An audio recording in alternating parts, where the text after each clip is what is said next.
Assalamualaikum warahmatullahi wabarakatuh. Perkenalkan, nama saya Kasyifa Hauna dari kelas 12 IPA 2, absen 18, ingin menampilkan ujian praktek bahasa Indonesia mendongeng tentang Nyi Roro Kidul, penguasa pantai selatan.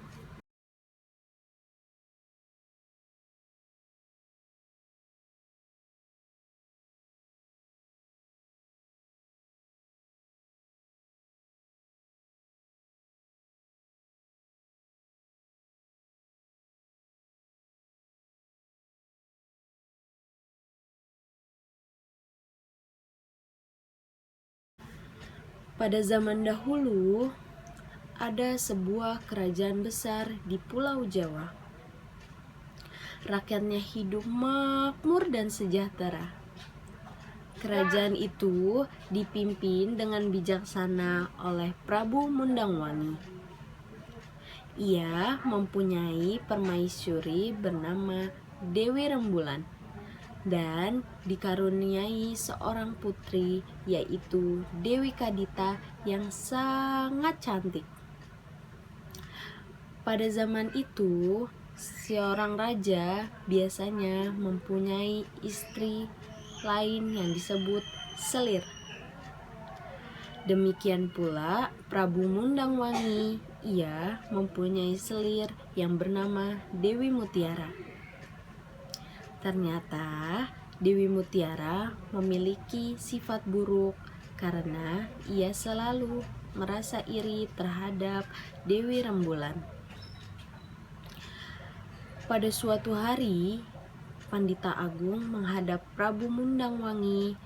Ia menyampaikan bahwa tidak lama lagi Prabu Mundangwangi akan memperoleh putra dari selirnya, yaitu Dewi Mutiara.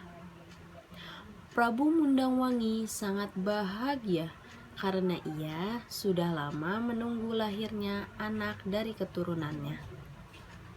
Meskipun anakku lahir dari rahim seorang selir, tapi atas wewenangku ia akan kuangkat menjadi putra mahkota. Ternyata ucapan Pandita Agung benar, karena tidak lama kemudian Dewi Mutiara hamil.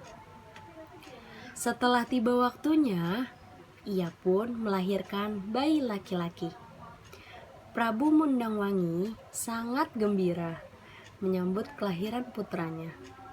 Ia pun semakin menyayangi Dewi Mutiara, tetapi juga tetap mencintai Dewi Rembulan dan Dewi Kadita.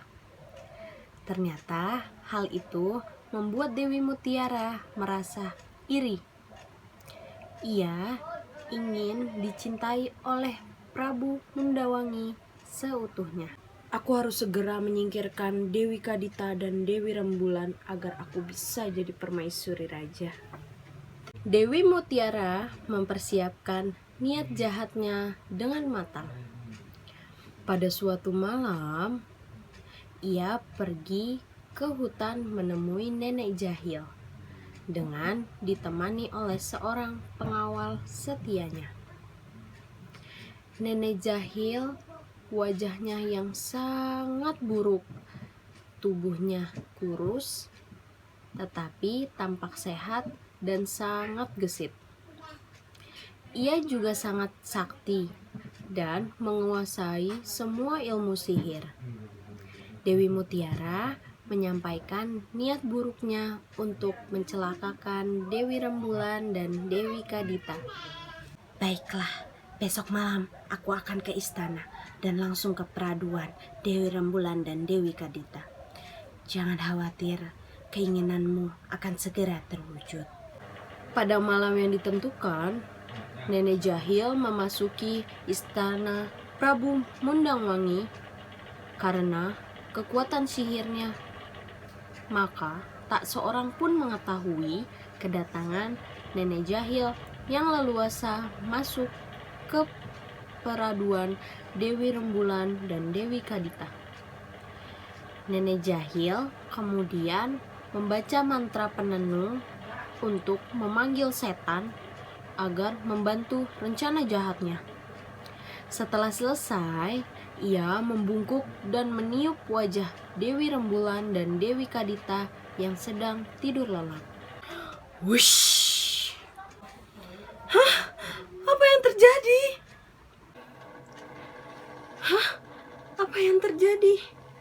Kenapa muka dan tanganku menjadi seperti ini? Oh, apa dosa kami sehingga tubuh kami menjadi menjijikan begini? Prabu Mundangwangi merasa sedih, bingung, dan kesal menjadi satu. Pandita Agung dan para tabib didatangkan untuk menyembuhkan penyakit yang menimpa permaisuri dan anaknya. Sayang sekali, tak seorang pun berhasil menyembuhkan mereka. Karena khawatir penyakit yang menakutkan itu menular, maka Prabu Mundangwangi segera memerintahkan pengawalnya untuk mengasingkan mereka ke hutan. Aku tidak mau istana ini dikotori dengan penyakit yang menular dan menjijikan itu.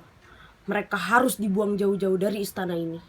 Akhirnya, pada suatu pagi, Dewi Rembulan dan Dewi Kadita dimasukkan ke dalam 2 tandu besar dan ditutup kain dengan rapat. Kemudian dibawanya menuju hutan belantara. Setibanya di hutan, tandu itu dibuka dan para pengawalnya langsung lari meninggalkannya. Dewi Rembulan dan Dewi Kadita baru menyadari bahwa mereka bukan dibawa pergi untuk diobati, tetapi dibuang di hutan. Dewi Kadita menangis karena tak tahan menanggung kesedihannya. Anakku, janganlah menangis. Kita harus berpasrah kepada Sang Dewata. Ini mungkin cobaan yang harus kita terima. Dewi Kadita berusaha membuang kesedihannya dengan berjalan menyusuri hutan. Tak lama di hutan itu, Dewi Rembulan kemudian sakit dan semakin melemah. Akhirnya, ia menghembuskan nafas terakhir di pangkuan Dewi Kadita.